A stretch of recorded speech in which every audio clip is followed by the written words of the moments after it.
요한일서 3장 13절부터 21절의 말씀입니다. 요한일서 4장 13절부터 21절의 말씀입니다.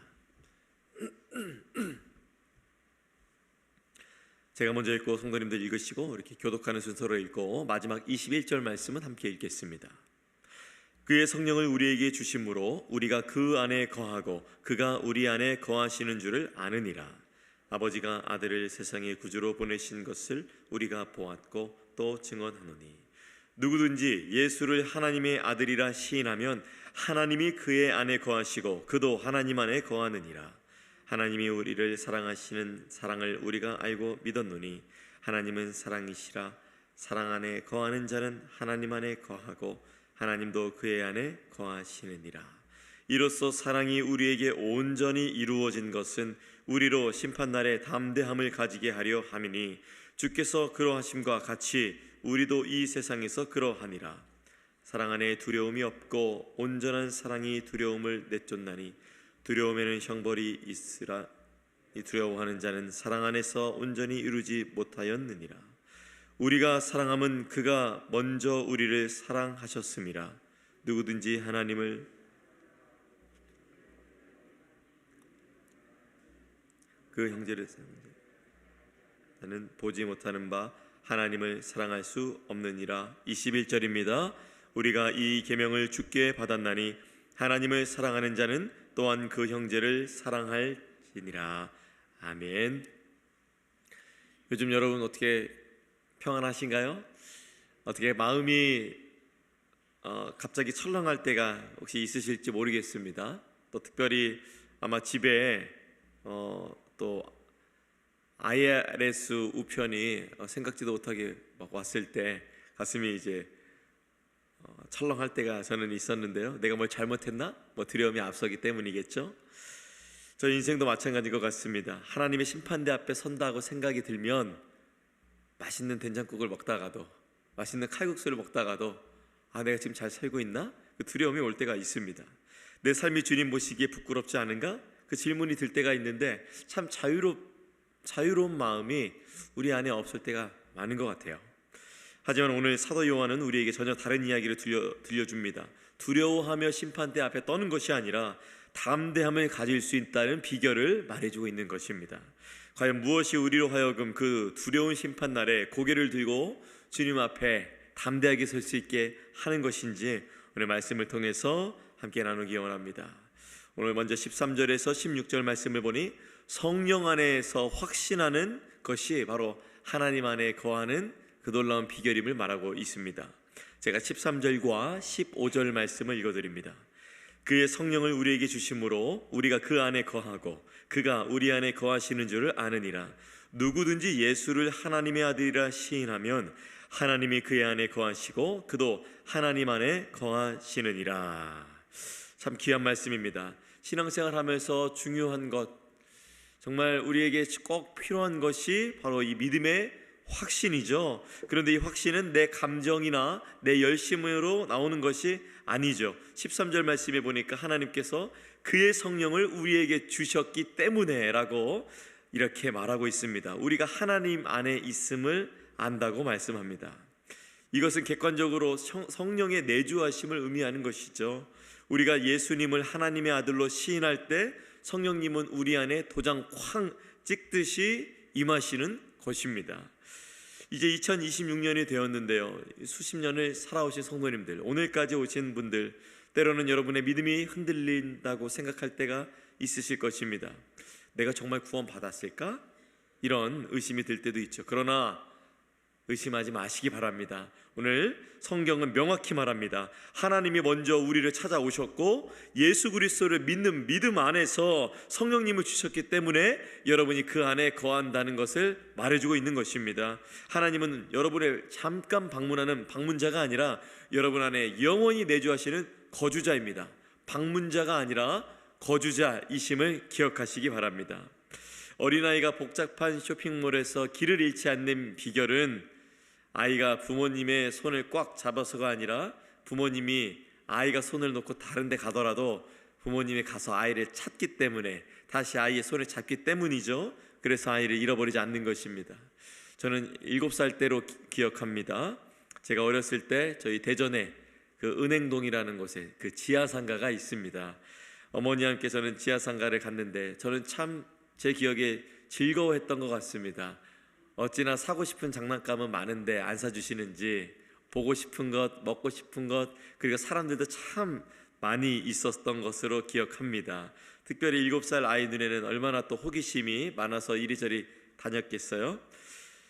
저희 어머니도 저희 손을 꼭 잡고 가셨습니다. 그러나 저는 어머니의 손에 놓고 싶었습니다. 왜냐하면 보고 싶은 것이 많았죠. 그래서 아이들 보면 힘있게 부모님의 팔에서 손을 빼갖고 어디로 가잖아요. 저도 그랬습니다.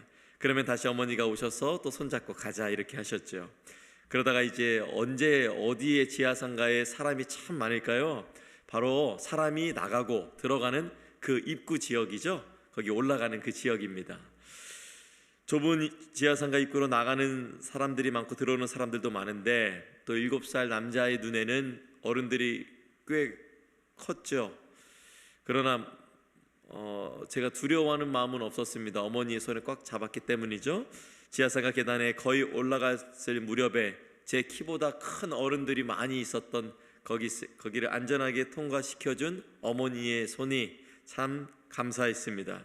그리고 저는 어머니를 쳐다봤습니다. 그런데 저는 깜짝 놀라고 말았습니다. 왜냐하면 제가 쳐다본 얼굴은 어머니가 아니라 웬 아가씨였기 때문입니다. 아니 어떻게 저는 어머니의 손을 잡은 것이 아니라 아가씨의 손을 잡고 있었던 것일까요? 제가 그래서 그분께 물어봤습니다. 우리 엄마 어디 있어요? 우리 엄마 돌려주세요. 그러자 그분도 말합니다. 너 누구니? 알고 보니 제가 어머니의 손을 놓치고 올라가는 길에 다른 분의 손을 꼭 붙잡고 올라갔던 것입니다. 여러분, 살다 보면 우리도 하나님 손인 줄 알고 엉뚱한 세상의 손, 돈의 손, 사람의 손에 덜컥 잡을 때가 있지 않습니까? 그리고는 하나님이 나를 놓으셨다고 울기도 하죠.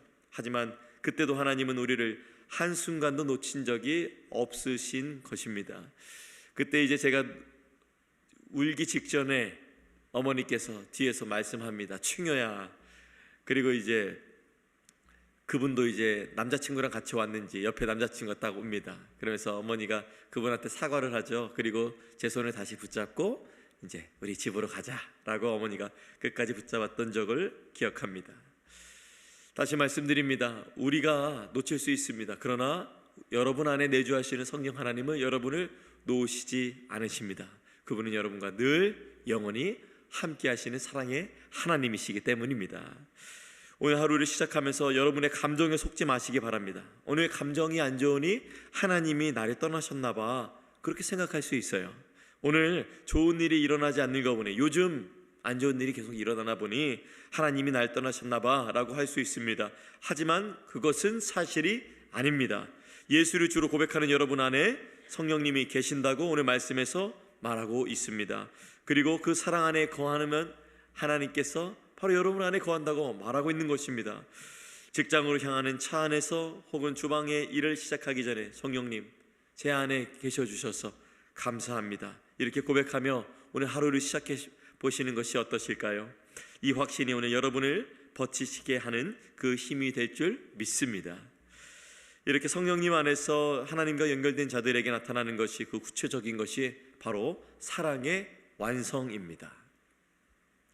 사랑의 시작 가운데에 주님이 십자가에서 그 사랑을 보여주셨죠. 그 사랑은 우리에게 또한, 예수 그리스도의 사랑은 또한 다른 곳으로 연결이 되어서 완성이 되어지는데요. 말씀 계속해서 살펴보기 원합니다. 17절부터 21절 말씀을 중심으로 저는 두려움을 내쫓는 것이 바로 사랑이라는 것을 깨닫게 되었습니다. 두려움을 내쫓는 것은 다른 것이 아니라, 두려움을 밀어내는 것이 아니라 바로 온전한 사랑이 거할 때 두려움을 내쫓게 되고 그때의 담대함이 생긴다는 것이죠. 제가 18절부터 20절 말씀 읽어드립니다. 하나님 안에 두려움이 없고 온전한 사랑이 두려움을 내쫓나니 두려움에는 형벌이 있음이라. 두려워하는 자는 사랑 안에서 온전히 이루지 못하였느니라. 우리가 사랑함은 그가 먼저 우리를 사랑하셨음이라. 누구든지 하나님을 사랑하노라 하고 그 형제를 미워하면 이는 거짓말하는 자니 보는 바 그 형제를 사랑하지 아니하는 자는 보지 못하는 바 하나님을 사랑할 수 없느니라.